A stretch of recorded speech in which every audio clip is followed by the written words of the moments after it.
My husband danced with her like I was nothing. So I vanished without a word. My name is Alyssa, and I'm 34 years old. For 5 years, I believed my marriage was the most beautiful thing I had ever built. I believed my husband was the man I would grow old with. But one night, at a company gala, surrounded by hundreds of people, I watched him hold another woman like I did not exist. And instead of crying, instead of making a scene, I simply disappeared. Before I tell you what happened that night, let me know in the comments where you are watching from today. If this story touches your heart, please hit that like button and subscribe to join our community. Now, let me take you back to where it all began. I met Derek 7 years ago at an art gallery in downtown Boston. It was a rainy Thursday evening in October, and I had ducked into the exhibition to escape a sudden downpour. My hair was damp, my mascara was probably smudged, and I was standing in front of an abstract painting, trying to look like I belonged there. That is when I noticed him. Tall, dark hair with just a hint of gray at the temples, even though he was only 30 at the time, and eyes that seemed to hold entire conversations without saying a word. He was studying the same painting I was pretending to understand. He caught me staring and smiled. Not a cocky smile, but a warm one, like he was genuinely happy to see another human being. "So what do you think it means?" he asked, nodding toward the canvas full of chaotic red and blue brush strokes. I laughed nervously. Honestly, I have no idea, but I am too stubborn to admit that out loud. He laughed too, and something shifted in that moment. We spent the next 2 hours walking through the gallery, making up ridiculous interpretations for every piece. By the time we exchanged numbers, I felt like I had known him my whole life. Our first date was at a small Italian restaurant in the North End. He ordered the wrong wine, and I pretended not to notice. I spilled marinara sauce on my favorite blouse, and he pretended not to notice. We talked about everything and nothing, our dreams, our fears, our favorite childhood memories. By dessert, I knew I was in trouble. The good kind. We dated for 2 years before he proposed, and he did it at that same art gallery, in front of that same abstract painting. He had arranged with the owner to have the gallery closed for an hour. When I walked in, there were candles everywhere, and Derek was on one knee with a ring that sparkled like the Boston Harbor on a summer night. I said yes before he even finished asking. Our wedding was small and intimate, just 60 people at a vineyard in the Berkshires. My mother cried. His father gave a toast that made everyone laugh. We danced to a song by Etta James, and I remember thinking that this was it. This was my forever. The first years of our marriage were everything I had imagined and more. We bought a colonial house in Newton, about 20 minutes outside the city. It had a wraparound porch, a big backyard, and a kitchen that was way too fancy for 2 people who mostly survived on takeout and frozen pizza. But we made it our own. I started a garden in the backyard, growing tomatoes and herbs and sunflowers that stretched toward the sky. Derek built a little reading nook by the window in our bedroom because he knew how much I loved curling up with a book on rainy afternoons. We painted the guest room a pale yellow because we both secretly hoped it would one day be a nursery. I threw myself into my career as an interior designer. I had started my own studio right after college, working out of my tiny apartment with nothing but a laptop and a dream. By the time I met Derek, I had grown it into a small but successful business, and he was my biggest cheerleader. "You are going to be famous one day," he used to tell me. "I just know it, and I will be that annoying husband at every event, bragging about you to anyone who will listen." He came to every opening, every showcase, every industry party. He held my hand when I was nervous and cheered the loudest when I won my first design award. He made me feel like I could conquer the world. But looking back now, I can see the cracks that I chose to ignore. About a year before the night that changed everything, Derek got promoted to senior marketing director at his company. It was a huge deal. More responsibility, more money, more recognition. I was so proud of him. We celebrated with champagne and a weekend getaway to Cape Cod. But after the promotion, things started to shift. Slowly, almost imperceptibly, like the tide going out. He started working later, Dinners together became rare. When he was home, he was often glued to his phone, typing messages with a focus that seemed too intense for work emails. I would ask him about his day, and he would give me one-word answers. Fine, busy, tired. I told myself it was just the new job, the pressure of proving himself in a bigger role. I had been through similar phases in my own career, so I understood. I gave him space. I did not push. I figured things would settle down once he got adjusted. But they did not settle down. If anything, they got worse. The man who used to leave little love notes in my coat pockets stopped writing them. The man who would randomly bring home flowers just because it was Tuesday stopped at the florist. The man who used to look at me like I was the most beautiful woman in the world started looking through me like I was made of glass. I remember one night, about 8 months before the gala, I was sitting on the couch reading when Derek came home from work. I looked up to greet him, and he walked right past me without saying a word. He went straight to his office and closed the door. I sat there for a long moment, staring at the closed door, wondering when my husband had become a stranger. But I did what I always did. I made excuses. I rationalized. I convinced myself that every marriage goes through rough patches, and ours was no different. We would get through it. We always did. And then the invitation arrived. It came in a thick cream envelope with the company logo embossed in gold. A celebration of excellence, it read, 20 years of innovation. Derek handed it to me one evening with a half smile. Big party next month, he said. Black tie. The whole company will be there. My heart lifted. Finally, a chance for us to have a real date night, a chance to dress up and dance and remember what it felt like to be the couple we used to be. I cannot wait, I told him, and I meant it. I started planning immediately. I spent hours searching for the perfect dress, something elegant and sophisticated that would make Derek proud to have me on his arm. I found it at a boutique in Back Bay. An emerald green gown, off the shoulder, with a slit that was tasteful, but still a little daring. The saleswoman said it brought out my eyes. I booked an appointment at my favorite salon for hair and makeup. I even bought Derek a new tie to match my dress, a deep forest green silk that would complement the emerald perfectly. For the first time in months, I felt excited about something. I felt like maybe this party would be the turning point. Maybe seeing me all dressed up, surrounded by his colleagues, would remind Derek of why he fell in love with me in the first place.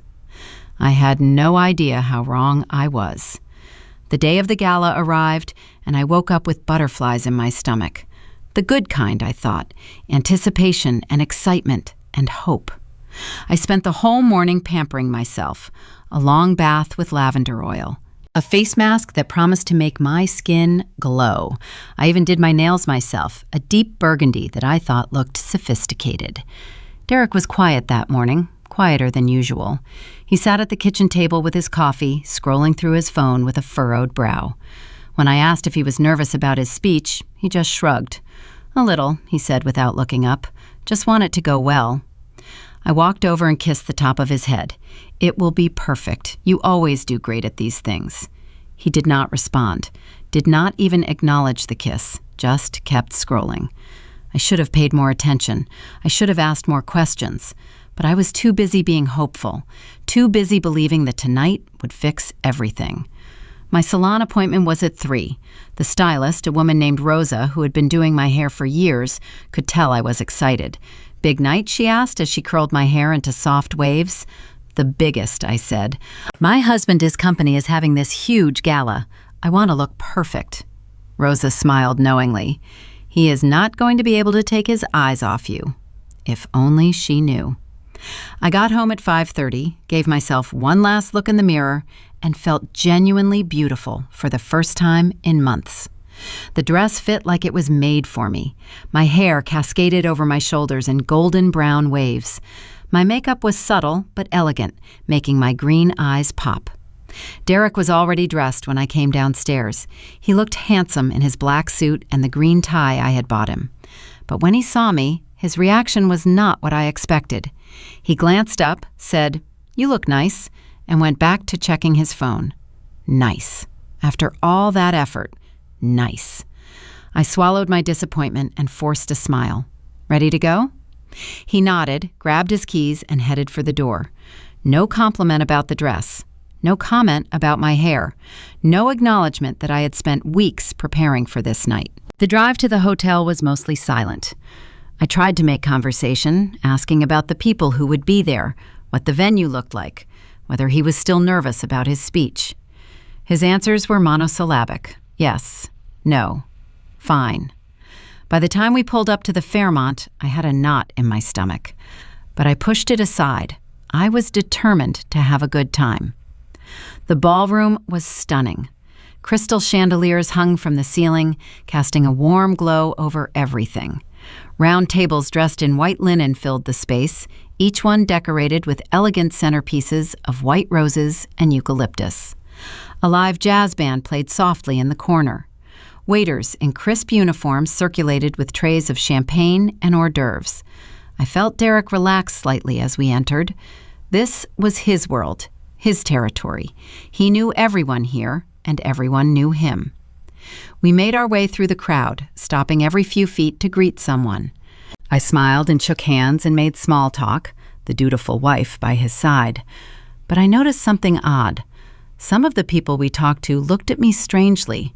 A quick glance, a flash of something in their eyes, before they looked away. Curiosity? Pity? I could not quite place it. And then I saw her. She was standing near the bar, holding a glass of red wine and laughing at something a man beside her had said. Tall and slender, with hair the color of autumn leaves cascading down her back. She wore a black dress that clung to every curve, and her confidence radiated across the room like heat from a fire. I did not know who she was, not yet, but something about the way she carried herself made me uneasy. As if sensing my gaze, she turned and looked directly at us, at Derek, and her face lit up with a smile that was far too intimate for a mere colleague. Derek stiffened beside me. I felt it in the way his arm tensed under my hand. "Who is that?" I asked quietly. "Meredith," he said, his voice carefully neutral. "She is our new creative director, joined about 6 months ago." Before I could respond, Meredith was walking toward us. No, not walking, gliding, like she owned the room and everyone in it. "Derek," she said, her voice low and warm. She placed a hand on his arm, her red nails pressing into the fabric of his suit. "I have been looking for you. We need to talk about the presentation." She said this as if I was not even standing there, as if I was a piece of furniture. "Meredith, this is my wife, Alyssa," Derek said, gesturing toward me almost as an afterthought. Meredith turned to me with a smile that did not reach her eyes. "Oh, of course. Nice to finally meet you." She looked me up and down in a way that made me feel like I was being evaluated and found wanting. "Love the dress. Very classic." Before I could respond, she had already turned back to Derek. "Come find me before dinner. There's something important I need to discuss with you." She walked away without waiting for an answer, leaving a cloud of expensive perfume in her wake. I looked at Derek, waiting for him to say something, anything, an apology for her rudeness, an explanation for her familiarity. But he just watched her go with an expression I could not read. "We should find our table," he said finally, and started walking without waiting for me. I stood there for a moment, trying to process what had just happened. Something was wrong. I could feel it in my bones, but I did not have the words for it yet. I followed my husband into the crowd, unaware that the worst was yet to come. About halfway through the cocktail hour, an older woman approached me. She had silver hair swept up in an elegant chignon, and she wore a navy blue gown with a simple pearl necklace. Her face was kind, but her eyes held something that looked like concern. "You must be Derek's wife," she said, extending a hand. "I am Sandra. My husband Richard is one of the executives." I shook her hand and smiled. "It is lovely to meet you." She studied my face for a moment, then glanced across the room. I followed her gaze and saw Derek standing near the bar with Meredith. They were deep in conversation, standing closer than seemed necessary. Sandra turned back to me with something that looked almost like pity. "How are you holding up, dear?" she asked softly. The question caught me off guard. "I am fine. Why do you ask?" She hesitated, then shook her head. No reason. I just wanted to introduce myself. She patted my arm gently. If you ever need to talk, I am here. She drifted away before I could ask what she meant, leaving me with a growing sense of unease. Dinner was served at 7:30. I sat beside Derek at a table near the front of the room, surrounded by executives and their spouses. The food was exquisite. Filet mignon with truffle mashed potatoes and asparagus. A Caesar salad that was actually good. Wine that probably cost more per bottle than my monthly grocery bill. But I could barely taste any of it. Derek was distracted the entire meal. He kept glancing toward another table where Meredith sat with a group of younger employees. Every few minutes she would look our way and catch his eye, and they would share a smile that made my stomach turn. I tried to engage him in conversation, but his answers were short and dismissive. When I asked about his speech, he waved me off. It is fine. I have it handled. The other couples at our table noticed. I could see it in the way they avoided my eyes, the way their conversations faltered when they looked at us. The woman beside me, a petite blonde named Karen, gave me a sympathetic smile that made me want to cry. After dinner came the speeches. The CEO spoke first, talking about the company's history and its vision for the future. Then several executives gave short remarks, thanking their teams and sharing anecdotes. And then it was Derek's turn. He walked to the podium with confidence, his speech notes in hand. He looked handsome under the spotlight, commanding and charismatic. This was the man I had fallen in love with, the man who could own a room just by standing in it. He started by thanking the CEO and the executive team. He talked about the company's achievements over the past year, the challenges they had overcome, the victories they had celebrated. And then he started talking about his team. I want to give special recognition to someone who has truly transformed our creative department, he said, his voice warm with admiration. Since joining us 6 months ago, she has brought a level of vision and innovation that I have never seen before. She is not just the future of this company. She is its heartbeat. He paused, and his eyes found Meredith in the crowd. Meredith Palmer, would you please stand up? Meredith rose from her seat with false modesty, smiling graciously as the room applauded. Derek continued to speak about her for what felt like an eternity. Her creative genius, her dedication, her ability to inspire everyone around her. I sat frozen in my chair, my face carefully neutral, while inside I was crumbling. He spoke about her for nearly 3 minutes, 3 full minutes of praise and admiration that he had never given to his own wife. When he finally wrapped up his speech, he added, almost as an afterthought, and of course, thank you to my wife Alyssa for being here tonight. That was it. 10 words. After 7 years together. After everything I had done to support him and his career. The applause that followed his speech sounded distant, like it was coming from underwater. I clapped mechanically, smiling a smile that felt like a mask. Karen, the blonde woman beside me, leaned over. Are you okay? She whispered. I nodded, not trusting my voice. But I was not okay. I was very far from okay. The dancing started around 9. The jazz band transitioned to more upbeat music, and couples began drifting toward the dance floor. I touched Derek's arm. Would you like to dance? He barely glanced at me.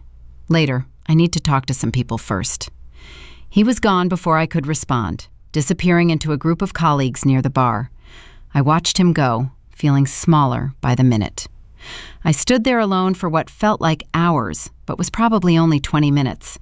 I smiled at people who walked by. I sipped champagne I did not taste. I pretended to check my phone like I had somewhere important to be. And then I saw them. Derek and Meredith were on the dance floor. They were dancing to a slow song, something romantic with strings and piano. But they were not dancing like colleagues at a company function. They were dancing like lovers. His hand was low on her back, almost at her waist. Her body was pressed against his, her head tilted up to look into his eyes. They were talking softly, intimately, completely absorbed in each other. And they kept dancing, song after song after song. I watched as she laughed at something he said, throwing her head back and placing her hand on his chest.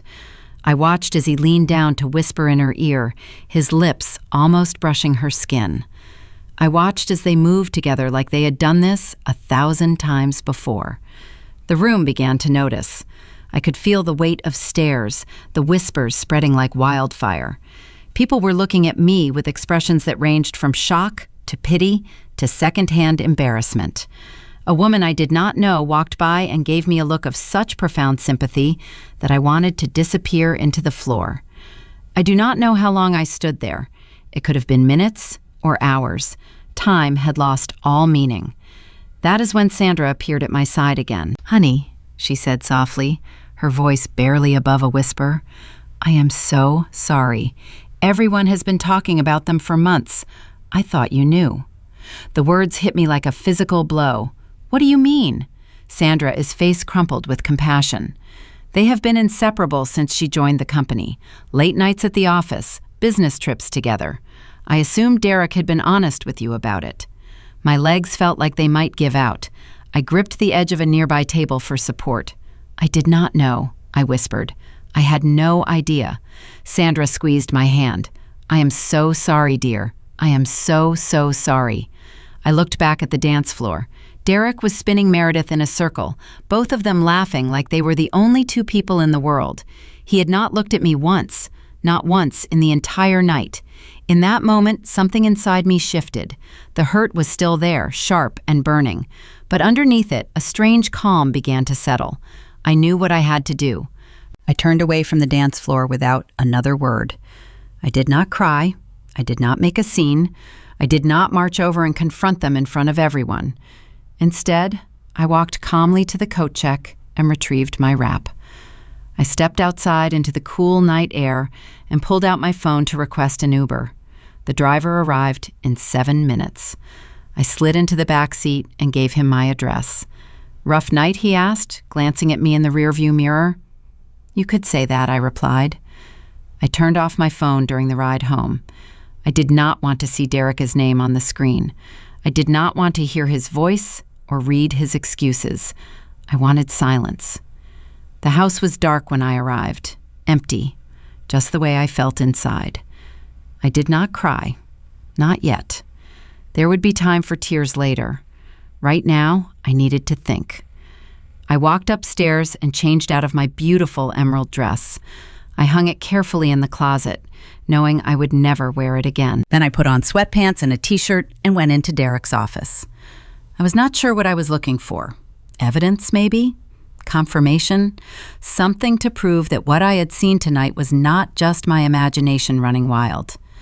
I found it in his desk drawer. Cards. Handwritten cards in a feminine script. "Happy 6-month anniversary, my love. Last night was incredible.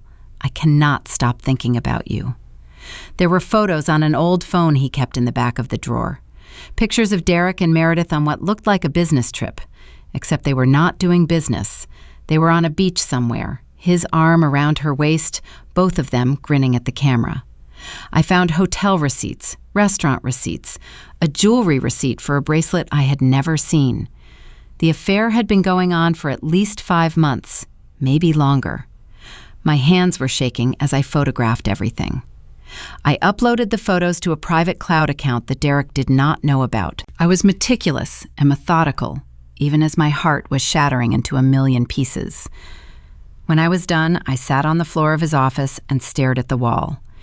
Everything I thought I knew about my life was a lie. My marriage, my husband, my future, all of it had been built on a foundation of sand, and now the tide was coming in. I did not sleep that night. Instead, I made a plan. At 7 o'clock the next morning, I called my friend Patricia. She was a divorce attorney, one of the best in Boston.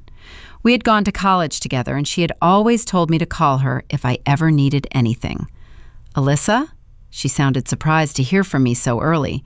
"Is everything okay?" "No," I said quietly. "I need your help." I told her everything, the gala, the dancing, the evidence I had found. She listened without interrupting, and when I was finished, her voice was calm and professional. "Come to my office at 10, she said. "We are going to take care of this."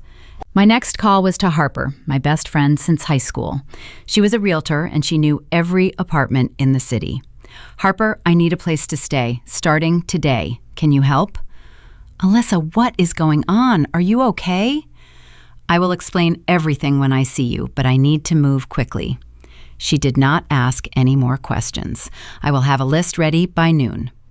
My final call was to my assistant at the studio. I told her I would be working remotely for the next week and to reschedule any in-person meetings.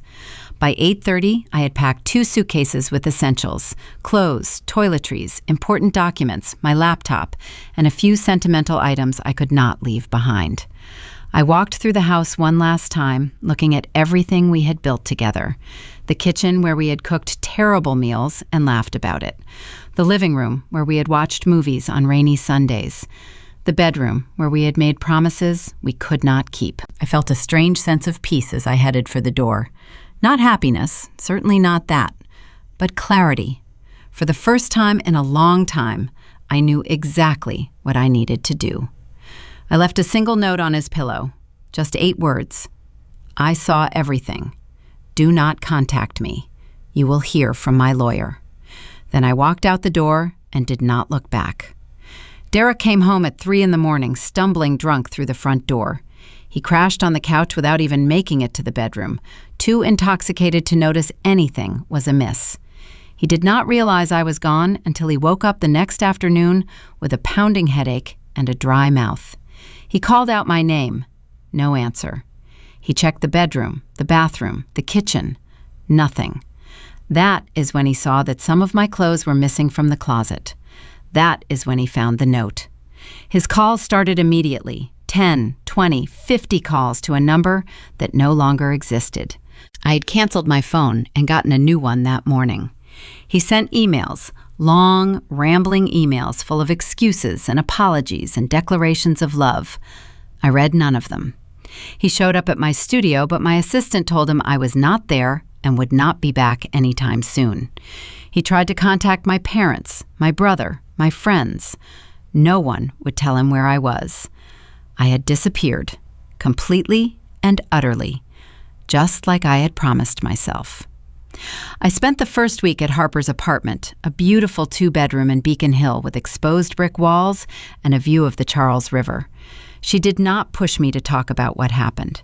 She just made sure I had food and wine and company when I needed it. Patricia worked quickly. Within 3 days, she had drafted the divorce papers and begun the process of untangling our finances. The news from the investigation was both devastating and validating. Derek had not just been having an affair. He'd been using money from our joint accounts to fund it. Hotel rooms, expensive dinners, the bracelet I had found the receipt for. Over the course of 5 months, he had spent nearly $8,000 on another woman, money that was half mine. This is actually good for us, Patricia said during one of our meetings. It strengthens your position considerably. I did not feel good. I felt sick, but I nodded and let her do her job. About a week into my disappearance, I got a LinkedIn message from someone named Bradley Cooper. Not the actor, obviously. This was Bradley Cooper, a mid-level manager at Derek's company who I had met briefly at a few events. His message was simple. Hi, Alyssa. I know this is out of the blue, but I wanted to reach out. I have information you might want to know. Would you be open to a phone call? I almost ignored it, but something made me respond. Bradley told me everything. The affair had started on a business trip to San Francisco about 6 months before the gala. Meredith had pursued Derek aggressively from the moment she joined the company, and he had eventually given in. Everyone at the office knew, Bradley said, sounding genuinely apologetic. There were rumors from the first week. I assumed you knew and had some kind of arrangement. I realize now how naive that was. The worst part was what Meredith had been telling people. She was bragging about it, Bradley continued, saying Derek was going to leave his wife for her, that it was only a matter of time before she was Mrs. Derek Morrison. I thanked Bradley for his honesty and ended the call. Then I sat on Harper's couch and cried. Not for Derek, not for what we had lost, but for the woman I used to be, the woman who had trusted so completely, the woman who had ignored every red flag because she wanted so desperately to believe in love. That woman was gone now, and I was not sure who would take her place. 2 weeks after the gala, I got word that Derek had been placed on administrative leave. Apparently, someone had filed a complaint about his relationship with Meredith. Multiple people, actually. The company had a strict policy against workplace relationships between supervisors and their direct reports, and Meredith technically fell under Derek's chain of command. An investigation was launched.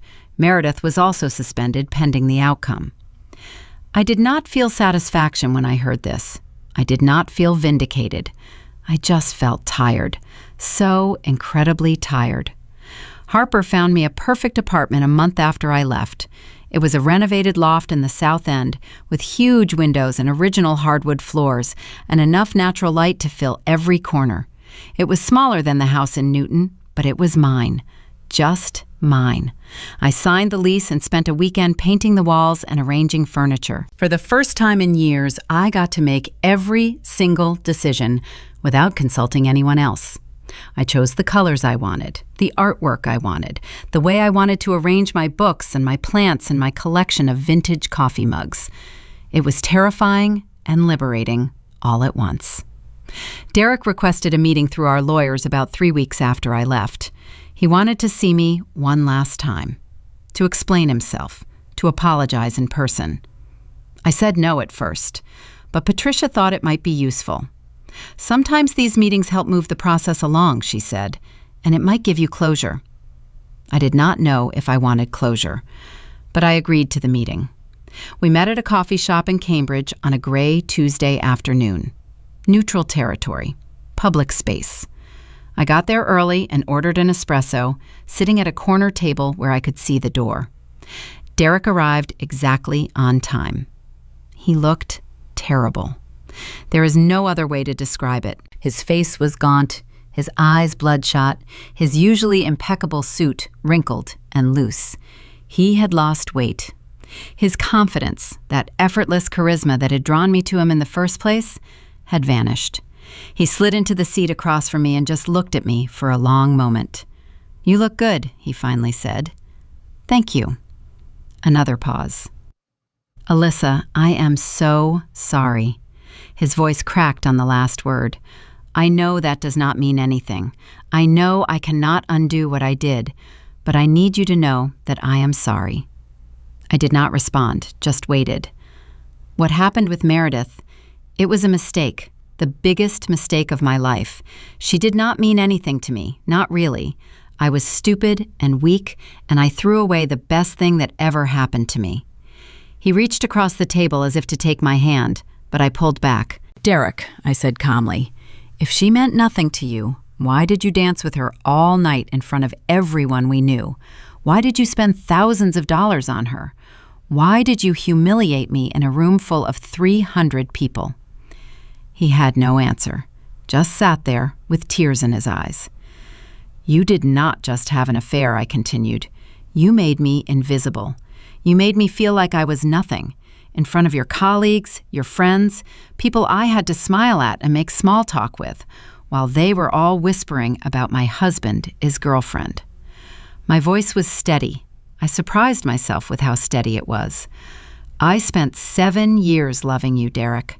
7 years believing in us, and you threw it all away for someone who was using you to climb the corporate ladder." He flinched at that. "She has already moved on, you know," I said. "Bradley told me. She is at a new company now, probably working her way through another married man, Isbed." Derek closed his eyes. I know she is gone. I knew it was wrong the whole time. I do not know why I did it. I do not have an excuse." "No," I agreed, "you do not." I finished my espresso and stood up, leaving a few dollars on the table for the bill.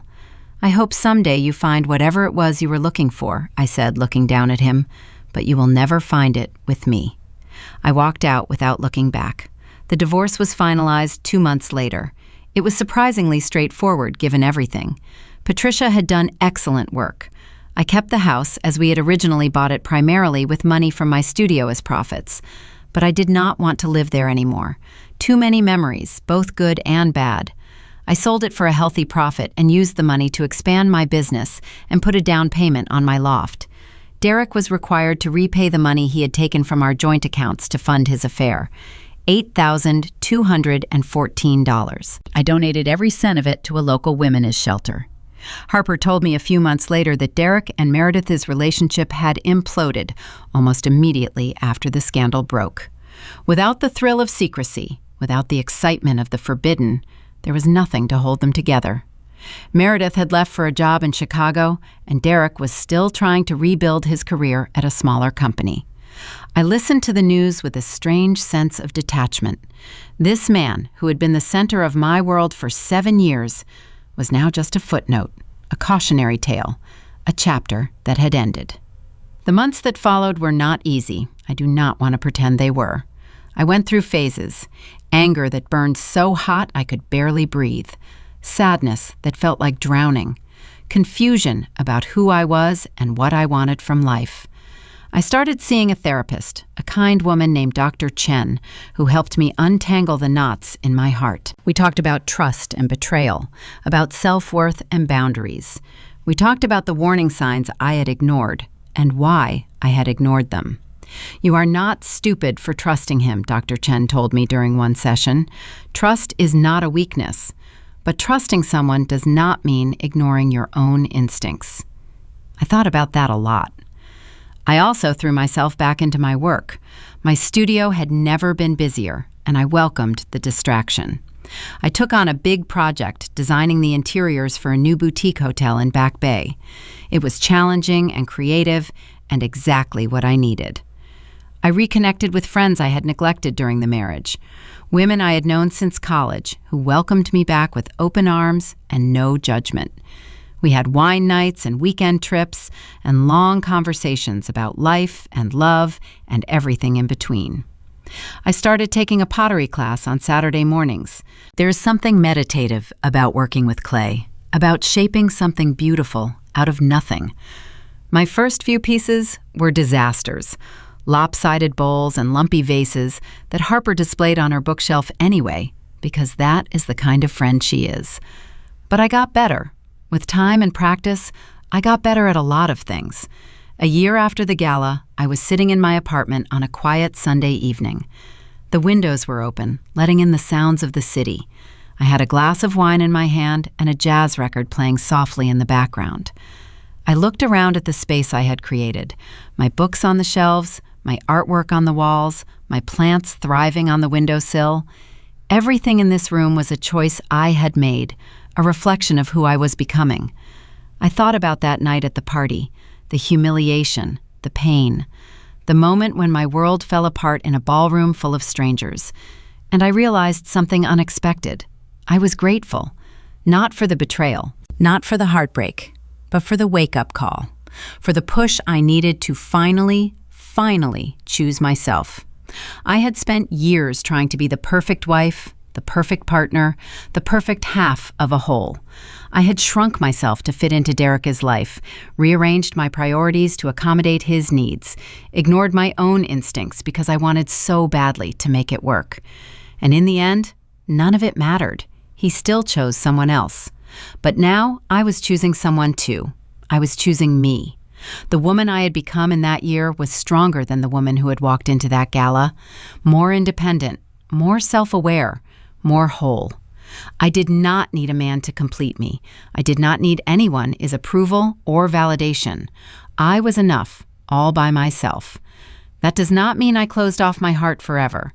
Dr. Chen and I talked about that too, about how betrayal does not have to turn into bitterness, about how the right person will not make me feel invisible, about how love, real love, should never require me to become less than what I am. But I was not in a hurry. For the first time in my adult life, I was content being alone, learning who I was outside of a relationship, discovering what I wanted and needed and dreamed about. And you know what? It was beautiful. So to anyone watching this who has been made to feel invisible, to anyone whose partner has chosen someone else, publicly or privately, in big ways or small, to anyone who has stayed too long in a situation that was slowly erasing them, I want you to know, you are not invisible. You are not nothing. You are worthy of a love that sees you, all of you, and chooses you every single day. Sometimes the bravest thing you can do is walk away. Sometimes the most powerful thing you can say is nothing at all. Sometimes you have to vanish to reappear as the person you were always meant to be. I do not know what the future holds for me. Maybe I will fall in love again. Maybe I will build a new life with someone who deserves my heart. Maybe I will spend years on my own, and that will be okay too. What I do know is this: I will never again shrink myself to fit into someone else's idea of who I should be. I will never again ignore my instincts to protect someone else's ego. I will never again be invisible in my own life. Now I want to hear from you. Have you ever experienced a moment that made you finally choose yourself? A betrayal that turned into a breakthrough? I would love to read your stories in the comments below. If this story touched you, please hit that like button. If you want more stories about strength and resilience and starting over, subscribe and turn on notifications so you never miss an upload. Share this video with someone who might need to hear it today. You never know whose life you might change. Thank you for watching, thank you for listening, and thank you for being part of this community.